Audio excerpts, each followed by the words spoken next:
क्या अब जनता अपने गांव शहर की सरकार खुद चुनेगी या फिर सियासत और सिस्टम की खींचतान में लोकतंत्र फिर उलझता रहेगा?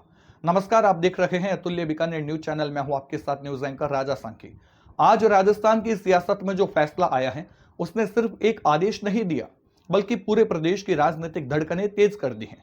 पंचायत और नगरीय निकाय चुनाव को लेकर चल रहा महीनों पुराना सस्पेंस अब एक बड़े नए मोड़ पर आ चुका है। सबसे पहली बात उस बिंदु की जिसने पूरे विवाद की नींव रखी। राजस्थान हाईकोर्ट ने 14 नवंबर 2025 को साफ आदेश दिया था कि 15 अप्रैल 2026 तक राज्यों में पंचायत और नगरीय निकाय चुनाव हर हाल में संपन्न कराए जाए। यानी अदालत ने पहले ही डेडलाइन तय कर दी थी और साफ संकेत दिया था कि अब और देरी स्वीकार नहीं। फिर मामला क्यों उलझा?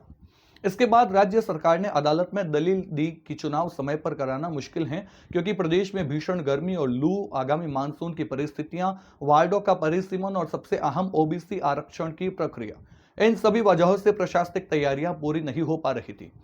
सरकार ने अदालत से मांग की कि चुनाव की समय सीमा बढ़ाकर दिसंबर 2026 तक कर दी जाए, लेकिन अदालत ने सरकार की इस मांग को स्वीकार नहीं किया। आज हाईकोर्ट का बड़ा और सख्त फैसला। आज कार्यवाहक मुख्य न्यायाधीश जस्टिस संजीव प्रकाश शर्मा और जस्टिस संजीत पुरोहित की खंडपीठ ने साफ शब्दों में आदेश दिया कि राज्य सरकार को अब हर हाल में 31 जुलाई 2026 तक पंचायत और निकाय चुनाव संपन्न करवाने होंगे।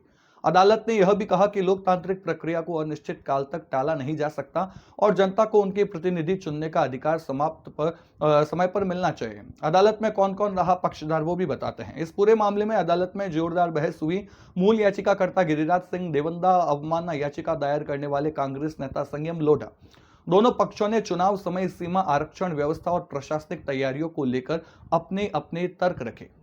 सरकार का पक्ष, जोगाराम पटेल का बयान। फैसले के बाद राज्य सरकार की ओर से संसदीय कार्य मंत्री जोगाराम पटेल सामने आए। उन्होंने कहा, सरकार को अभी हाईकोर्ट के आदेश की आधिकारिक कॉपी नहीं मिली है। कॉपी मिलने के बाद उसका पूरा विधिक परीक्षण किया जाएगा। सरकार न्यायालय के आदेशों का सम्मान करती है और पूरी तरह पालना के लिए प्रतिबद्ध है। साथ ही उन्होंने यह भी कहा कि सरकार चुनाव कराने के लिए तैयार है। प्रशासनिक स्तर पर अधिकांश तैयारियां पहले से पूरी हैं। ओबीसी आयोग बना सबसे अहम भूमिका में बात करें, ओबीसी आरक्षण आयोग की रिपोर्ट। हाईकोर्ट ने आयोग को साफ निर्देश दिए हैं कि वह 20 जून 2026 तक अपनी अंतिम रिपोर्ट सौंपे। इसी रिपोर्ट के आधार पर तय होगा कि वार्डों का आरक्षण कैसे होगा, सीटों का बंटवारा कैसे तय होगा और चुनावी ढांचा किस रूप में आगे बढ़ेगा।